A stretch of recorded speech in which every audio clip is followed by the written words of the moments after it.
मैं सबसे पहले तो फिरोज़ खान जी का और अनुराग जी का धन्यवाद करना चाहती हूँ कि इन्होंने मुझे इस मंच पे आमंत्रित किया। ये मेरा सौभाग्य रहा।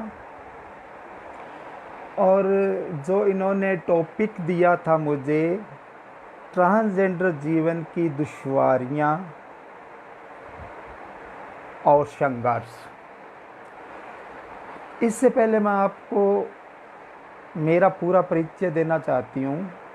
अगर हम आवाज़ नहीं आ रही, अच्छा ओके। इससे पहले मैं मेरा पूरा परिचय देना चाहती हूँ। नाम तो मैंने बता ही दिया, मेरा नाम मोहिनी है, मोहिनी महंत।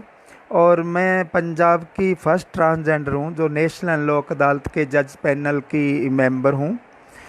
और मैं एक मनसा फाउंडेशन वेलफेयर सोसाइटी चला रही हूँ, जिसमें मैं एज ए किन्नरों पे ही काम करती हूँ। जो मेरा वो एनजीओ नहीं है, सीबीओ है, कम्युनिटी बेस्ड ऑर्गेनाइजेशन। इसके अंदर जितने भी मेरे बोर्ड मेंबर्स हैं, जितना भी मेरा स्टाफ है, सभी हम लोग कम्युनिटी से हैं। और नमस्कार जी। अब मैं टॉपिक पे आना चाहूँगी कि किन्नर जीवन की दुश्वारियाँ और संघर्ष। तो किन्नर जीवन की दुश्वारियाँ तो किन्नर जीवन में, ट्रांसजेंडर जीवन में जैसे ही पैदा होते हैं तो दुश्वारियाँ शुरू हो जाती है। सबसे पहले तो घर से ही हो जाती है, उसके बाद में समाज से हो जाती है, उसके बाद में अगर कहीं हम डेरे में जाते हैं तो वहाँ से हो जाती है, उसके बाद में हमें कोई रोज़गार नहीं मिलता, हमारी कोई शिक्षा का प्रावधान नहीं था। तो अभी मैं आपके साथ मेरे ही जीवन की दुश्वारियाँ शेयर करना चाहती हूँ। मैं 13 साल की थी और मैंने छठी पास की थी जब मैं इस किन्नर समाज में ज़बरदस्ती लाई गई थी। अभी मेरी पढ़ाई 6 पास ही हुई थी और 7वीं में मैंने एडमिशन लिया था। तो जब मैं स्कूल से घर आई तो देखा मेरे घर पे काफ़ी सारे किन्नर बैठे हुए थे। तो मुझे तब तक ये पता नहीं था कि क्या करना है क्या नहीं है, ये लोग क्यों आए हैं। थैंक यू जी आप सभी का जो आपने मुझे ये मंच प्रोवाइड करवाया। तो जब मैं घर आई तो घर पे सब रोना धोना चल रहा था। किन्नर बोल रहे थे कि ये तो हमारा बच्चा है, हम इसको लेके जाएंगे। तो मेरी कुछ समझ में नहीं आ रहा था। वैसे मुझे पता चल गया था कि कुछ न कुछ मेरे बारे में ही बातें हो रही हैं। तो जैसे तैसे करके तब ये कोई ऐसा ऑर्डर भी नहीं था, सुप्रीम कोर्ट का कानून भी नहीं था कि अगर माँ बाप अपने बच्चे को नहीं देना चाहें तो वो नहीं दे सकते। बट ज़बरदस्ती मुझे वहाँ से लाया गया। मैं राजस्थान में पैदा हुई, झुंझुनू डिस्ट्रिक्ट में, तो वहाँ से लाया गया। तो मेरे माँ बाप ने हार मान के मुझे उन किन्नरों को सौंप दिया। उसके बाद में मुझे वहाँ से मेरे माँ बाप ने उनको बोला कि आप जो भी नाच गाना इनसे करवाना चाहते हो तो यहाँ राजस्थान में मत करवाइएगा, कहीं दूर भेज दीजिएगा। तो उन्होंने मुझे पंजाब में भेज दिया। किन्नरों की आपस के अंदर जो रिश्तेदारियाँ होती है तो उन्होंने पंजाब के अंदर भेज दिया। तो यहाँ पे मैं मशहूर जो पंचयोग माइयों में से एक बंतो हाजी जी हैं, जो मेरी दादी गुरु हैं, उनके डेरे में मैं चेला हो गई और मेरी पढ़ाई लिखाई बंद हो गई। कुछ दिन तो मुझे बहुत अजीब लगा कि ये क्या हो रहा है ज़िंदगी के अंदर। वही दुश्वारियों की बात आ गई कि मैं करना क्या चाहती थी और हो मैं क्या गई।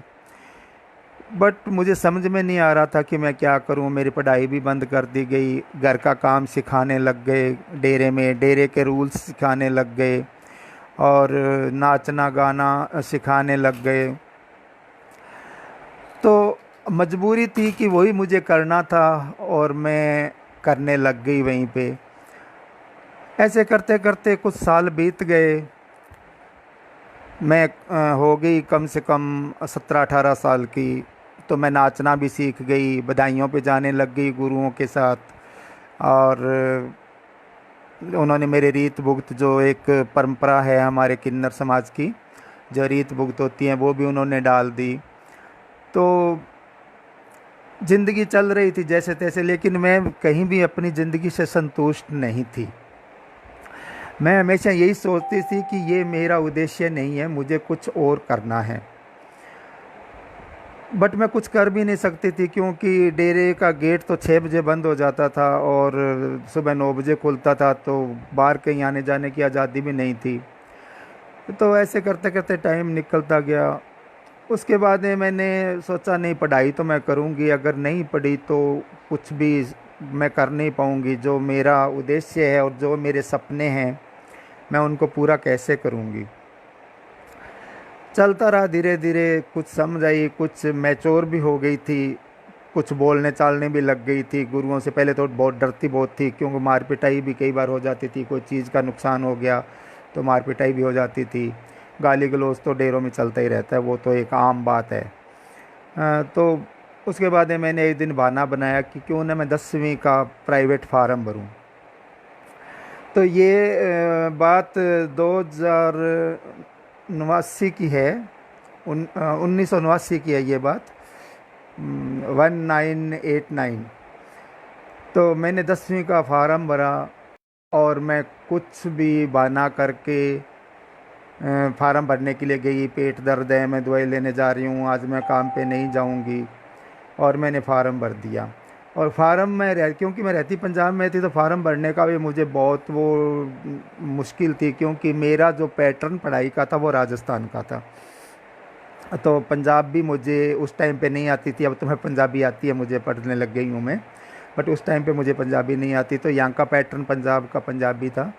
तो ये भी एक बहुत बड़ी समस्या थी मेरे आगे कि मैं यहाँ पढ़ाई रेगुलर नहीं कर सकती थी। तो मैं किसी तरह से बहाना बुना बना करके गई, निकली, राजस्थान गई। वहाँ से मैंने फार्म भरा। फार्म भर के दूसरे दिन आई वापस डेरे में, तो काफ़ी शोर शराबा हुआ, गाली गलौच भी हुआ।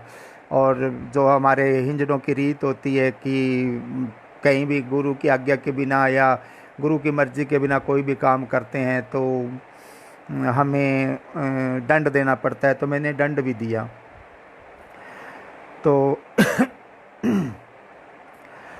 फार्म भर दिया। इसके बाद में फिर मैंने किताबें किसी से इधर उधर बोल करके मंगवाई। लेकिन जब भी मैं पढ़ने बैठती, उनको पता लगा कि ये तो पढ़ाई करेगी तो कुछ और करेगी, हमारी परंपरा का फॉलो नहीं हो पाएगा।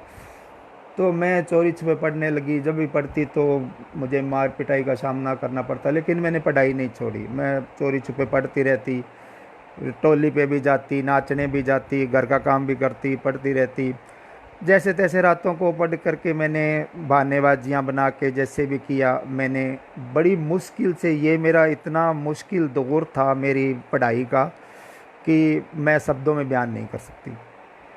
तो मैंने 10वीं के पेपर दे दिए। पेपर दिए, अल्लाह की मर्ज़ी, भगवान की मर्ज़ी थी कि मैं पास हो गई। उसके बाद में फिर वही काम धंधा, रोज़ नाचने के लिए जाना, बधाइयाँ लेने के लिए जाना, और वही घर का काम, गुरुओं की सेवा करना। फिर मैंने सोचा चलो 10वीं तो पास कर ली, लेकिन 10वीं पास करना तो कोई बहुत बड़ा ओहदा नहीं है, तो पढ़ाई को जारी रखा जाए। फिर मैंने 2 साल बाद में फिर मैंने 2000 में 12वीं +2 का फार्म भरा। वो भी ऐसे ही बहुत ही मुश्किलों में फार्म भरा। बड़ी दिक्कतें महसूस हुई, बड़ी मतलब जिल्लतें सही पढ़ाई के लिए। और 12वीं के पेपर दिए और मैं पास हो गई। उसके बाद मेरा हौसला थोड़ा बुलंद हो गया कि नहीं, अगर इंसान कुछ करना चाहे तो वो बहुत कुछ कर सकता है। लेकिन डेरे की जो बदतर ज़िंदगी थी, मैं जीती रही, जिल्लतें सहती रही, सब कुछ होता रहा। और मैं कभी रात को, कभी दिन में, कभी कहीं बैठ के चोरी छुपे पढ़ती लेती थी किताबें। और कई बार तो ऐसा भी हुआ कि मेरी किताबें फाड़ भी दी गई थी। और मार पिटाई तो चलो डेरे का नियम है, वो तो चलता ही रहता है, जो डेरे की जो कल्चर है वो चलते रहता है। उसके बाद में फिर मैंने पढ़ाई छोड़ दी 2000 में, +2 करने के बाद में पढ़ाई छोड़ दी मैंने। फिर वही डेरे की ज़िंदगी, वही सब कुछ चलने लगा। तो मैंने सोचा ये तो कोई बात नहीं हुई, इतनी जिल्लतें भी सही। और सोचा मन में क्यों ना पढ़ाई दोबारा और शुरू की जाए। फिर मैंने 2009 में बीए कंप्लीट कर लिया था। और जब मैंने बीए कंप्लीट कर लिया तो मेरा हौसला कुछ बढ़ गया था कि मैं कुछ कर सकती हूँ। फिर मैं छोटा मोटा सोशल वर्क करने लग गई थी। सोशल वर्क करने का मुझे हमेशा से शौक़ रहा था। और एक बचपन की बात भी मैं बताऊं कि मैं जब घर में थी मेरे माँ बाप के, जब 5वीं 6ठी क्लास में पढ़ती थी, तो तब मैं हमेशा यही सोचती थी कि मैं पढ़ लिख के डॉक्टर बनूंगी। लेकिन ये शायद भगवान को भी मंजूर नहीं था और समाज को भी मंजूर नहीं था। और माँ बाप तो कर भी क्या सकते थे, उनकी तो चली भी नहीं उस टाइम पे, कोई ऐसा कानून भी नहीं था कि वो कुछ कर पाते मेरे लिए। इसके बाद में फिर मैंने दोबारा पढ़ाई की तो 2009 में मैंने बीए कर लिया। बीए करने के बाद में मुझे काफ़ी हौसला अफजाई हो गई मेरी कि ठीक है मैं कर सकती हूँ। लेकिन पढ़ाई का विरोध डेरे में हमेशा ही मेरे साथ होता ही रहा था। उसके बाद में फिर मैंने सोचा चलो अब एमए कर लेते हैं। तो फिर मैंने फार्म भरा। सारी स्टडी मेरी कॉरस्पॉन्डेंसी हुई है। मैंने कभी 6ठी तक स्कूल गई हूँ, मैंने कभी कॉलेज नहीं गई, मैं रेगुलर क्लास नहीं लगाई मैंने कभी कोई स्टडी के लिए। बस ऐसे ही पढ़ पढ़ के मैंने पढ़ाई की है। तो अब मेरे आगे ये एक मुश्किल ये भी आ गई थी कि मैं एमए करूं किस में, क्योंकि मुझे कोई गाइड करने वाला नहीं था। फिर जैसे जैसे मेरी पढ़ाई का जितना मुझे नॉलेज था तो मैं सोची कि क्यों न हम जो प्रशासनिक तबका है, पब्लिक एडमिनिस्ट्रेशन, तो इसमें एमए करती हूँ, शायद कुछ आगे राह निकल जाए। तो मैं पब्लिक एडमिनिस्ट्रेशन में मैंने फिर 2011 में एमए किया पूरा। एमए करने के बाद में फिर मेरा हौसला काफ़ी बढ़ गया था। फिर मैं सोशल वर्क के लिए थोड़ा निकलने लग गई थी। गुरु बोलते भी थे तो भी मैं उनकी बातों को नज़रअंदाज कर देती थी। ज़्यादा क्या होगा, डंडी होगा, इससे ज़्यादा क्या, हिंजड़ों में क्या होता है, डंडी तो होता है।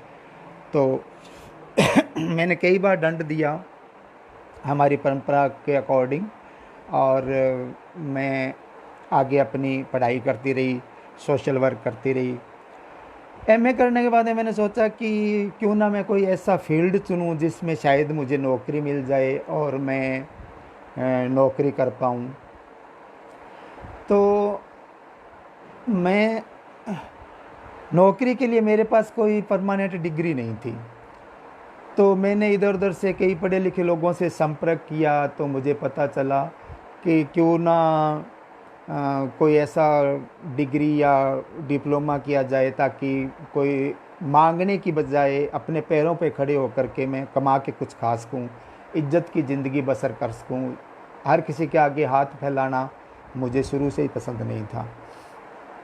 और फिर मैंने एमएसडब्ल्यू का फार्म भरा। तो एमएसडब्ल्यू का फार्म भरा तो फिर मैंने एमएसडब्ल्यू की, मास्टर ऑफ सोशल वर्कर। उसके बाद मैंने कई जगह फार्म भी भरा नौकरी के लिए, लेकिन ये करते करते मैं ओवरेज हो गई थी कि मेरी उम्र निकल गई थी कि मैं नौकरी नहीं कर पाऊँगी। जो मतलब कि आरक्षण मिलता है, उम्र में छूट जो मिलती है, तो वो मेरी एज बढ़ गई थी, तो नौकरी का मुझे कहीं नहीं मिला कोई।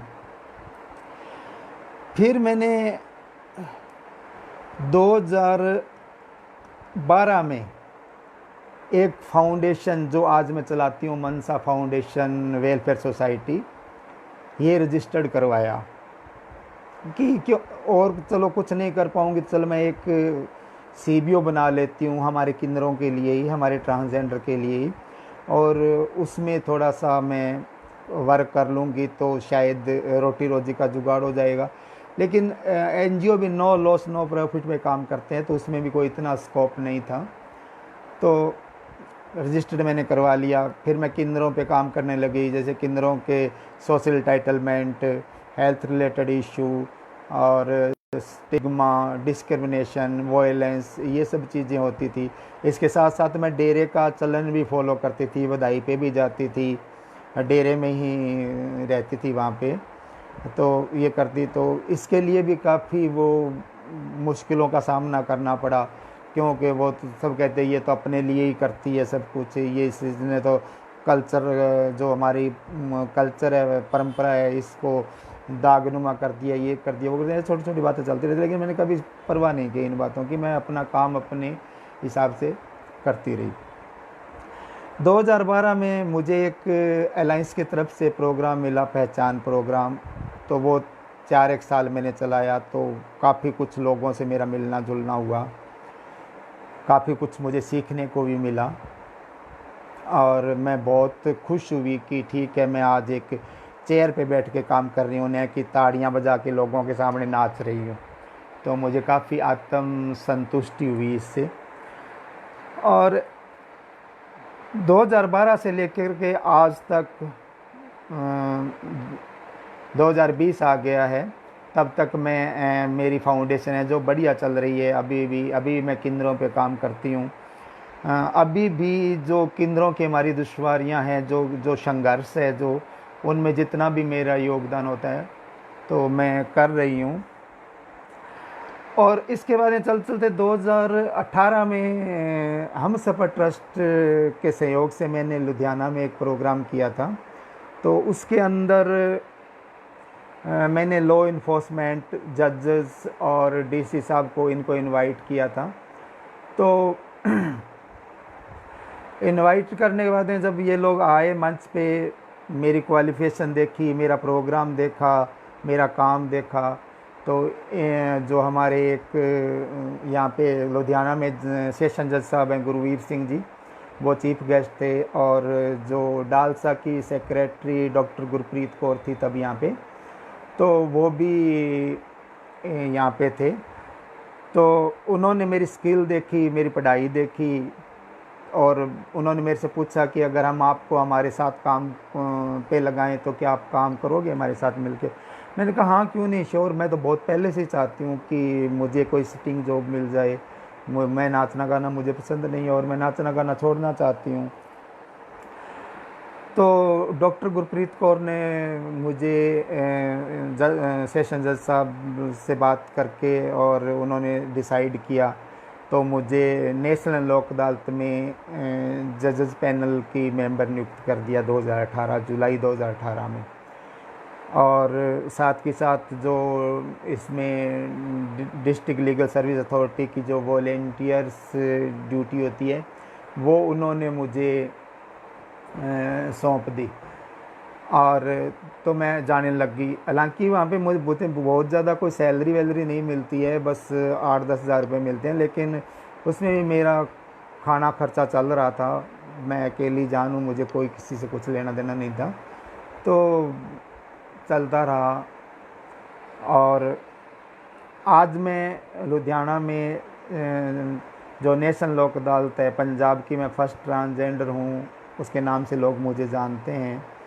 और मैं जब भी नेशनल लोक अदालत लगती है तो मैं जजों के साथ बैठ के लोगों के फैसले सुनती हूँ, करती हूँ।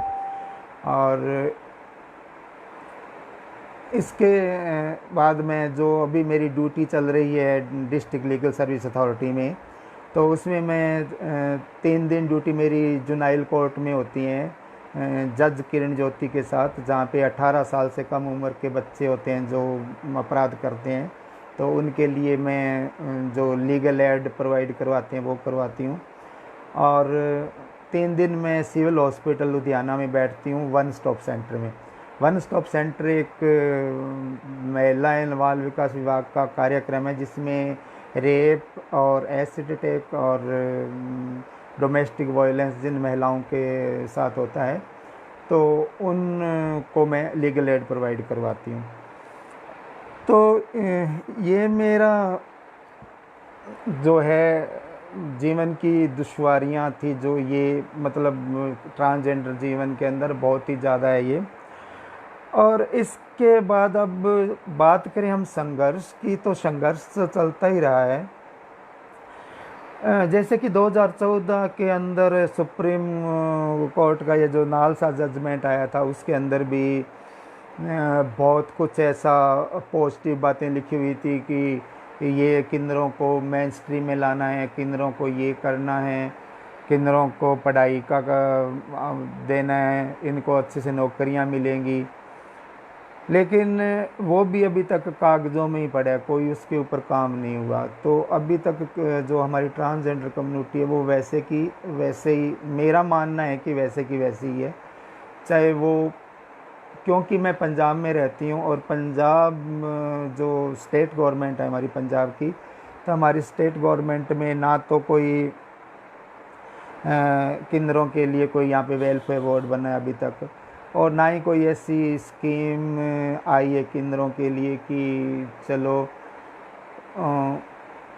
भी इनको कुछ करना पड़े। तो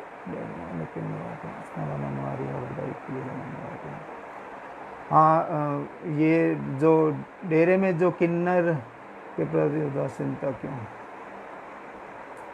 डेरे में रहने वाले किन्नरों के लिए नाचना गाना अनिवार्य होता है। क्यों? अगर नाचना गाना नहीं करेंगे तो यही उनका कल्चर है डेरों का हमारा, और ये डेरे का कल्चर हमें फॉलो करना पड़ता है। तो अभी तक संघर्ष चल ही रहा है, और अभी जो बिल पास हुआ था उसमें भी बहुत सारी ऐसी बाउंडेशन है, सेल्फ आइडेंटिटी की है, बच्चा गोद लेने की है। तो ये सब बहुत सारी चीज़ें हैं जो हम नहीं चाहते, लेकिन फिर भी हमारे ऊपर ये सब चीज़ें थोप दी जाती हैं कि नहीं, तुम्हें ये करना ही करना है। लेकिन जहाँ तक मैं सोचती हूँ कि हम प्रजातंत्र भारत देश के आज़ाद नागरिक हैं, और मेल और फीमेल को जो यहाँ पे राइट्स मिले हुए हैं, तो थर्ड जेंडर जब आ ही गया है, और सुप्रीम कोर्ट ने थर्ड जेंडर को 2014 में अलग से एक जगह भी दे दी है मेल फीमेल के अलावा, तो उसमें भी थर्ड जेंडर को भी उतना ही राइट्स होना चाहिए जितना कि इसमें मेल फीमेल को होता है। अभी जो ये कोविड-19 चल रहा है, इसके दौरान भी मैं आपको बताती हूँ कि जितनी भी कठिनाई मेल फीमेल को नहीं हुई होगी जितनी कि हमारे ट्रांसजेंडर लोगों को होगी। क्योंकि ट्रांसजेंडर लोगों का काम जो डेरे में हैं, डेरेदार हैं, बड़े डेरेदार हैं, इलाकों के मालिक हैं, उन्हें तो कोई फ़र्क नहीं पड़ता। क्यों? उनके पास तो पैसा होता है, उनके पास बीरतें होती हैं, चेले चपाटे होते हैं, सब होता है, तो वो उन्हें कोई फ़र्क नहीं पड़ता। चाहे 1 साल का लॉकडाउन लग जाए तो भी उन्हें कोई फ़र्क नहीं पड़ता। लेकिन जो लोग ऐसे थे जो ट्रेनें मांगते हैं ट्रांसजेंडर, जो लाइटें मांगते हैं ट्रांसजेंडर, और जो बसें मांगते हैं ट्रांसजेंडर, और जो डेरे में बधाइयों पे जाते हैं, वखराइती करते हैं ट्रांसजेंडर, तो उनको काफ़ी मुश्किलों का सामना करना पड़ा। तो मेरे पास बहुत सी ऐसी कॉल आती थी कि हमारे पास खाने के लिए नहीं है, हमारा काम बंद हो गया है, हम क्या करें, हमारे पास तो ये नहीं है, वो नहीं है, किराए पे रहते हैं, क्योंकि घर का मकान भी नहीं है किसी का, सब अपने किराए पे रहते हैं। तो मकान मालिक सारे किराए के लिए बोल रहे हैं। कहने को सेंट्रल गवर्नमेंट ने बोल दिया था कि किराया माफ़ हो जाएगा, बिजली का बिल माफ़ हो जाएगा, लेकिन कहीं भी नहीं हुआ। लोगों के लोन है तो भी EMI चल रही है, किराए मकान मालिक है जो वो किराया भी मांग रहा है, बिजली के बिल, बिजली डिपार्टमेंट है जो बिल भी टाइम से भेज रहा है, और ये सब करना पड़ रहा है। तो इस दौरान भी मैंने बहुत सारे ट्रांसजेंडरों की जो जीवन की दुश्वारियाँ हैं उनको झेला, और उनको मैंने बहुत सारी उनकी सुविधाएं भी दिलवाई हमारी फाउंडेशन की तरफ से, और कई ऐसी फाउंडेशन हैं जिनकी तरफ से हमने राशन पानी का मैंने जो करवाया। तो किन्नर समाज हमारा बहुत ही वो है कि दुश्वारियाँ हमेशा ही चली आ रही है। मेरे ख्याल से इस वर्ग पे, इस समूह पे अभी बहुत ज़्यादा फोकस करने की ज़रूरत है, चाहे वो सेंटर गवर्नमेंट हो, चाहे वो स्टेट गवर्नमेंट हो, चाहे वो समाज सेवी संस्थाएं हो, चाहे वो आम समाज हो। तो इन में भी ये सारी, इन सब से मेरा यही बोलना है कि ये सब लोग अगर मिल के इस कम्युनिटी को मेन स्ट्रीम में लेके आना चाहते हैं तो सबको मिल के ही काम करना पड़ेगा, तभी ये कम्युनिटी मेन स्ट्रीम में आ सकती है। और खाली कागज़ों के अंदर कानून बनाने से या लागू करने से तो ये कम्युनिटी मेन स्ट्रीम में आते आते बहुत टाइम लग जाएगा। अभी जहाँ तक मेरा मानना है कि राज्य सरकार, जैसे मैं पंजाब में रहती हूँ, तो हमारे पंजाब में राज्य सरकार ने अभी तक कुछ भी ऐसा काम नहीं हुआ है किन्नरों के लिए अलग से। जैसे टॉयलेट तो दूर की बात थी, परसों दीपिका जी को मैंने बोलते हुए सुना था, तो दीपिका जी कह रही थी कि ये सब जो नालसा जजमेंट था उसमें दिया हुआ था कि टॉयलेट बाथरूम अलग से बनने चाहिए, लेकिन कहीं कोई नहीं बना। तो मैं भी यही बोल रही हूँ कि कहीं तो बना, जहाँ पे जैसे धनंजय जी हैं चंडीगढ़ में, उन्होंने पंजाब यूनिवर्सिटी में बनाया, तो वो उनका बहुत ही सराहनीय कदम था और काफ़ी मतलब वहाँ पे ट्रांसजेंडर लोगों को सुविधाएं मिल रही हैं उनकी वजह से। लेकिन पंजाब में अभी तक ऐसा कुछ भी नहीं है। यहाँ तक कि शमशान घाट भी नहीं है लुधियाना में तो केंद्रों के लिए। जो हमारी परदादी गुरु थी श्यामा माई, और उनके डेरे में अभी उनके जो हमारी परदादी दादी गुरु है अन्नू माई, तो वो रहती हैं, जिसको हम तकिया बोलते हैं, बाबा थान सिंह चौक पे। तो आज भी हमारे डेरे का कोई भी किन्नर अगर अपने 100 साल पूरे करता है तो हम उस डेरे के अंदर उनको दफना देते हैं। वहीं पे हम रहते हैं, अनुमाई वहीं पे रहती है और वहीं पे उसका दाह संस्कार किया जाता है। तो ये फाइल मैंने वक्फ बोर्ड में भी लगाई थी और कोर्ट में भी लगाई थी, लेकिन अभी तक इस पे कुछ भी वो नतीजा निकल के नहीं आया, क्योंकि हर इंसान इस समाज को हीन दृष्टि से देखता है। लेकिन मेरा सोचना ये है कि देखो, जिंदे जी तो इंसान मुश्किलों में होता ही है, वो अपने संघर्ष करता ही है पूरी ज़िंदगी, लेकिन मरने के बाद तो कम से कम 2.5 गज जगह इंसान को मिलनी चाहिए ना अलग से। अब जहाँ पे हमारा डेरा है वो 3 नंबर डिवीज़न पे अनुमाई का डेरा है, तो वहाँ पे हम कितने के किन्नरों का दाह संस्कार कर देंगे या कितने किन्नरों का दफना देंगे वहाँ पे, क्योंकि हो ही नहीं पाएगा। एक कब्र बन गई, दूसरी बन गई, तीसरी बन गई, जहाँ कब्र बनती है उस जगह दूसरी कब्र बन नहीं सकती।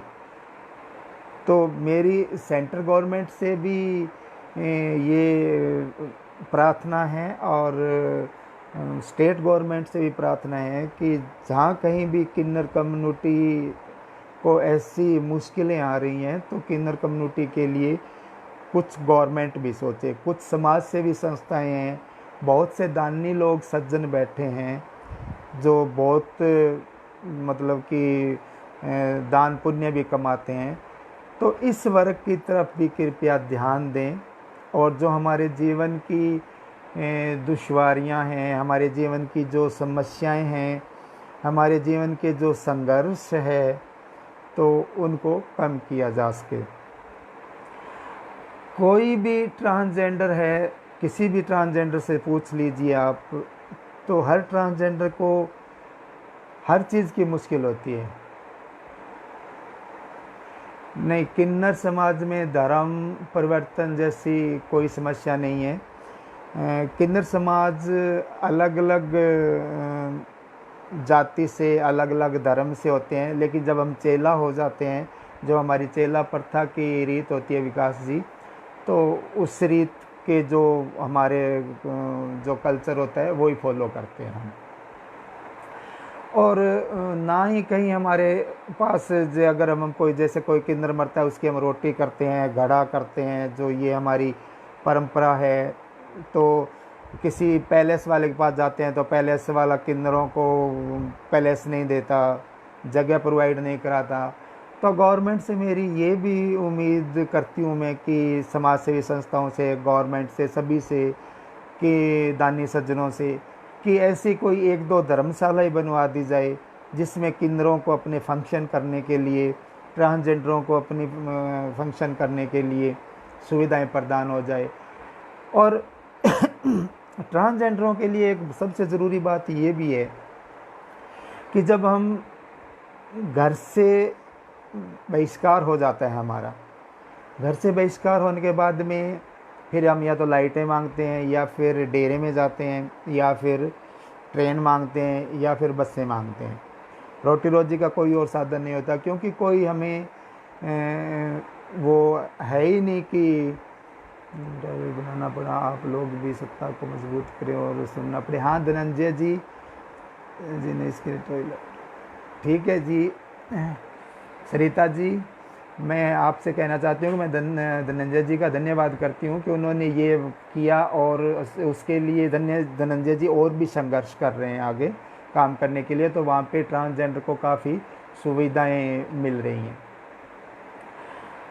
तो मेरा इन सभी लोगों से, सरकार से, समाज सेवी संस्था से, गवर्नमेंट, सेंट्रल गवर्नमेंट से, स्टेट गवर्नमेंट से, दानी सज्जनों से ये भी रिक्वेस्ट है कि जब हमारा घर से बहिष्कार हो जाता है, हम लाइटें मांगते हैं और गाड़ियां मांगते हैं, अगर वहाँ पे हमें जो मांगता रहता है वो हमें नहीं करने देता, तो उसमें ऐसा एक जो रैन बसेरा टाइप अगर उसमें कुछ मिल जाए तो शायद वो जैसे शेल्टर होम होता है, शायद जो डेरे में भी, जैसे हम अगर गुरुओं के अकॉर्डिंग हम अगर नहीं चलते हैं तो गुरु भी हमें डेरे में नहीं रखते, चाहे वो भी डेरे से निकाल देते हैं। वो भी कहते हैं जा जनाने तू किथे जा कम तेरा वो तू साढ़े कम दा नहीं है, या मतलब ऐसे, मैं पंजाबी भाषा आ गई मेरी क्योंकि मैं पंजाब में रहती हूँ। तो मतलब कि उसका वो वहाँ पर भी गुजारा नहीं होता डेरे में, क्यों डेरे में भी खास करके डिस्क्रिमिनेशन डेरे में भी कम नहीं होता। अगर जो डेरेदार हमारे जो हैं गुरु लोग जो होते हैं, तो वो भी मतलब अपनी मर्जी के अकॉर्डिंग अपने हिसाब से चलाते हैं, जो अपना उनके जो होते हैं जो चेले वगैरह उनको। तो आपके समाज में आर्थिक रूप से कमज़ोर केंद्र होते हैं, क्या आप समाज उनका सहयोग करता है? हाँ जी, अगर कोई आर्थिक क्या विकास जी, अगर आर्थिक रूप से, जैसे अभी कोविड-19 में हमारे पास जो जितने भी ट्रांसजेंडर्स की कॉल्स वगैरह आई थी, तो हमने उनका भरपूर सहयोग किया है। मैंने कम से कम 400 लोगों को राशन किट प्रोवाइड करवाई है, और पैसा तो मेरे पास भी नहीं है इतना कि मैं लोगों को पैसे आर्थिक रूप से कर सकूं, लेकिन राशन मैं मांगती रही हूं लोगों से, और लोग जो भी मेरे पास आया मैं आगे उन केंद्रों को देती रही हूं। जैसे हम सपा ट्रस्ट से, एक गूंज सोसाइटी है उनसे, ऐसे करके कई समाज सेवी संस्थाएं और हैं उनसे, तो ये मैं करती रही हूँ। और इसलिए मैं ये आप लोगों को बता रही हूँ कि मैं रिक्वेस्ट कर रही हूँ सबसे कि धर्मशाला होना बहुत ज़रूरी है, ताकि जिसका बहिष्कार, डेरे से बहिष्कार हो जाता है, या घर से बहिष्कार हो जाता है, समाज से बहिष्कार हो जाता है, तो कहीं तो इंसान को रहना पड़ेगा ना। रोटी रोजी तो उसकी होती नहीं, पैसा उसके पास होता नहीं, मांग के चलो खा लेगा, लेकिन रहने के लिए छत तो चाहिए। तो ये मेरा सबसे निवेदन है कि कृपया अगर इस समाज को मेन स्ट्रीम में अगर लाना ही है, तो ये इस समाज के साथ जो डिस्क्रिमिनेशन होता है, जो क्या सभी डेरों का नियम अलग अलग होते हैं? नहीं जी, जो हमारे फिरोज़ खान जी, जो हमारा कल्चर है हिंजड़ा कम्युनिटी का, वो सभी डेरों का एक जैसा ही होता है, अलग अलग नहीं होता। लेकिन वो गुरु होते हैं ना, जो वो अपने हिसाब से उस कल्चर को फॉलो करवाते हैं। जैसे पंजाब का कल्चर अलग है, दिल्ली का अलग है, दिल्ली की अलग परंपराओं से टोली निकलती है, हमारी अलग परंपराओं से। जैसे दिल्ली में नाच गाने हिंदी में गाए जाते हैं, पंजाब में पंजाबी में चलता है, तो बाकी कल्चर एक जैसा ही होता है, नियम एक जैसे ही होते हैं डेरों के। गुरुओं के साथ जो बर्ताव चेलों का होता है वो एक जैसा ही होता है। डेरा में क्या ज़बरदस्ती होती है कि किस प्रकार की? डॉक्टर शबनम रिजवी। हाँ जी डॉक्टर शबनम जी, डेरों में ज़बरदस्ती तो नहीं कह सकते, क्योंकि अगर ज़बरदस्ती हो गई तो वो तो एक तानाशाह शासन हो गया। लेकिन जैसे वही होता है ना कि अगर पेट का जन्मा बच्चा होता है तो उसको हम प्यार से भी दुलारते पुचकारते हैं, लेकिन अगर हम कोई कहीं से आता है कोई कहीं से आता है तो किसी को वो तो होती नहीं, खून का रिश्ता किसी का होता नहीं, तो उस हिसाब से सबको वो ट्रैगल किया जाता है। बधाई के क्षेत्र को लेकर आपके समाज में भी संघर्ष देखने को मिलता है क्या? एक दूसरे के क्षेत्रों को ज़बरदस्ती से ले लिया जाता है? हाँ जी विकास जी, आजकल बधाई के मामले में ये बड़ा इम्पोर्टेंट हो गया है कि सभी के अंदर चाहते हैं कि सबसे ज़्यादा विर्त मेरी ही हो, लेकिन ऐसा नहीं है। जो विर्त गुरुओं की होती है वही आगे चेलों की होती है। जैसे आम समाज में जो बाप की प्रॉपर्टी होती है बेटे बेटी को मिलती है, वही गुरु किन्नर समाज में होता है कि जो गुरुओं की जितना इलाका होता है वही आगे उनके चेले मांगते हैं। अगर चेले ज़्यादा होते हैं तो वो उसके छोटे छोटे टुकड़े हो जाते हैं। जैसे अगर किसी इंसान के 4 बेटे हैं और उसके एक के पास इतनी सारी ज़मीन है तो उसके अगर 4 हिस्से करेंगे तो वो 4 टुकड़ों में बंट जाएगा। वैसे ही जब छोटे छोटे टुकड़े हो जाते हैं, रोटी पूरी नहीं पड़ती, तो वो कहते हैं ये तो मेरे दादे गुरु का था, ये मेरे गुरु का है, ये तो हिस्सा हमारा है। तो ये तो चलता रहता है, ऐसे तो देखने में आते रहते हैं। लेकिन ये चीज़ें तो कोई मायने नहीं रखती। मायने रखता है कि इस समाज को मेन स्ट्रीम में कैसे लाया जाए, और जो इसके संघर्ष करके बहुत से ट्रांसजेंडर हैं जो आज इतना संघर्ष करके लाइटें मांग के सेक्स वर्क करके पढ़ लिख के यहाँ तक पहुँचे, उसके बावजूद भी सेंट्रल गवर्नमेंट या स्टेट गवर्नमेंट कोई भी इनको ऐसा कोई कागज़ों में नहीं लिखित में दिया गया है कि इतना आरक्षण होना चाहिए। और मेरी सबसे यही रिक्वेस्ट है कि अगर मेन स्ट्रीम में लाना है किन्नर कम्युनिटी को, ट्रांसजेंडर कम्युनिटी को, तो अगर 100 लोगों की वैकेंसी निकलती है, 100 लोग बहुत होते हैं, 100 लोगों की वैकेंसी निकलती है तो कम से कम 2% का जो किन्नर कम्युनिटी का अगर आरक्षण हो जाए तो बहुत से किन्नर ऐसे हैं पढ़े लिखे जो अपना इज्जत से रोटी खा सकते हैं, इज्जत से कमा सकते हैं। और ये भी मैं उम्मीद करती हूँ किन्नर कम्युनिटी से, ट्रांसजेंडर कम्युनिटी से, कि अगर हम लोगों को काम दिया जाए तो हम ये चैलेंज करके दिखा सकते हैं कि हम मेल फीमेल के बराबर और उनसे ज़्यादा ही करेंगे, बल्कि कम नहीं करेंगे। ये मेरा आत्मविश्वास है और मैं ये उम्मीद मेरी कम्युनिटी से करती भी हूँ। शिक्षा आत्मनिर्भरता के बाद भी क्या आप बधाई के पक्ष में हैं? जी नहीं, मैं 2 साल हो गए, 2018 में मैं जब से इसमें डिस्ट्रिक्ट लीगल सर्विस अथॉरिटी में आई हूँ, नेशनल लोक अदालत के जज पैनल पे आई हूँ, उसके बाद मैंने मांगना छोड़ दिया है और मैंने डेरा भी छोड़ दिया है। मैं डेरे में नहीं रहती, मैं अलग से 5,000 रुपये दे के 2 रूम सेट लिया हुआ है और वहीं पे एक कमरे में मैंने मेरा ऑफिस बनाया हुआ है मनसा फाउंडेशन का, और एक कमरा मेरा बेडरूम है और वहीं रहती हूँ मैं। और मैं ड्यूटी जाती हूँ, ड्यूटी से वापस घर आ जाती हूँ और मेरे आप फाउंडेशन का काम करती हूँ। अगर कोई और सोशल वर्क होता है, किसी का कॉल आता है, तो किसी का कोई काम होता है तो मैं कराने के लिए चली जाती हूँ। सहमत। थैंक यू जी, आप लोग सहमत कर रहे हो इस बात को, तो मुझे भी प्रसन्नता हुई कि आप लोग सोचते हैं इस बारे में।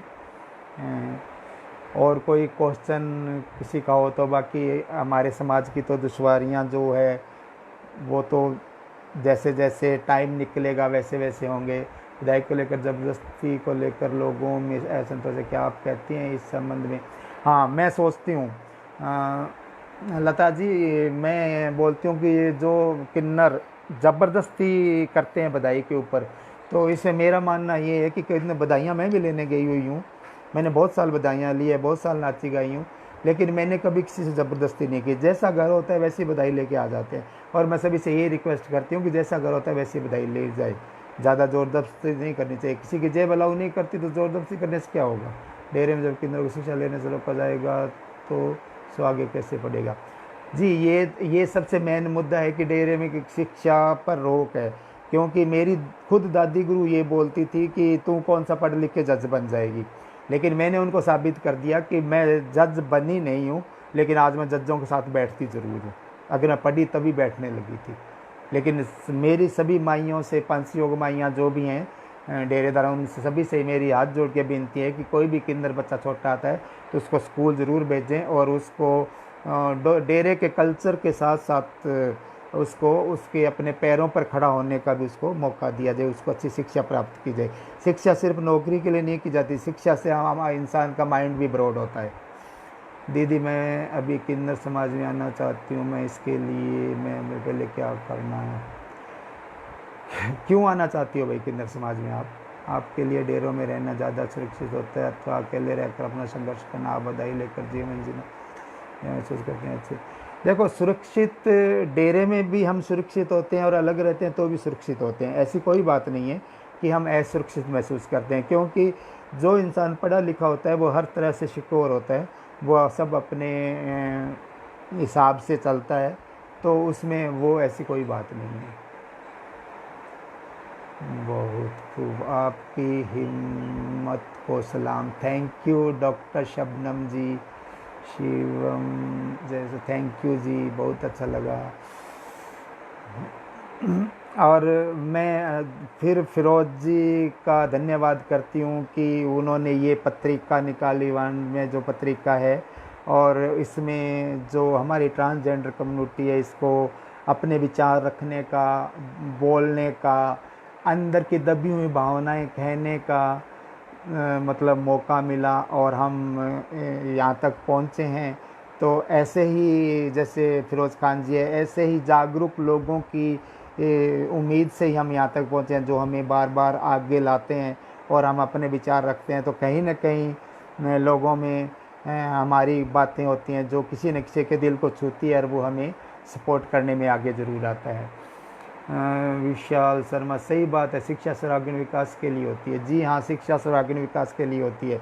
शिक्षा सिर्फ नौकरी के लिए नहीं होती, शिक्षा से माइंड ब्रॉड भी होता है और बहुत से लोगों से मिलना जुलना भी होता है, इससे इंसान बहुत कुछ सीखता भी आगे। आप सरकार कानून से कितना सहमत है? सरकार द्वारा बनाए गए बाकी कानूनों से मैं सहमत हूँ, लेकिन जो ट्रांसजेंडर कम्युनिटी के लिए कानून बने हैं उससे मैं सहमत नहीं हूँ, क्योंकि ट्रांसजेंडर कम्युनिटी के लिए ऐसा लिखित में कोई भी कार्य अभी तक नहीं हुआ है और न ही कहीं लिखित में सरकार ने अभी तक दिया है कि ये चीज़ ट्रांसजेंडर के लिए ही है। लता जी, हमें भी खुशी हुई आप सबसे रूबरू हो पाए। थैंक यू जी लता जी। इस वक्त आपकी क्या समस्या है? इस वक्त बस समस्या यही है कि जो ये लॉकडाउन चल रहा है और जो हमारे जो है ट्रांसजेंडर समाज, उनकी जो गाड़ियाँ बसें बंद हो गई है, लाइटें बंद हो गई है, बधाई टोली बंद हो गई है, कोई शादी वगैरह नहीं हो रही है, तो खाने पीने का वही है जी। आप सभी का थैंक्स शाबार। थैंक यू जी फिरोज़ खान जी, मैं भी आपका बहुत बहुत धन्यवाद करती हूँ कि आप लोगों ने मुझे यहाँ इनवाइट किया और मेरे विचार सुने। Thank you so very much. Anurag ji, मैं आपका भी बहुत धन्यवाद करती हूँ कि आपने इस मौका दिया इस प्लेटफॉर्म पे मुझे आने का। Thank you so much. बहुत सार्थक चर्चा। थैंक यू विमलेश जी। शब्बा खैर, फिनिश कर दूँ।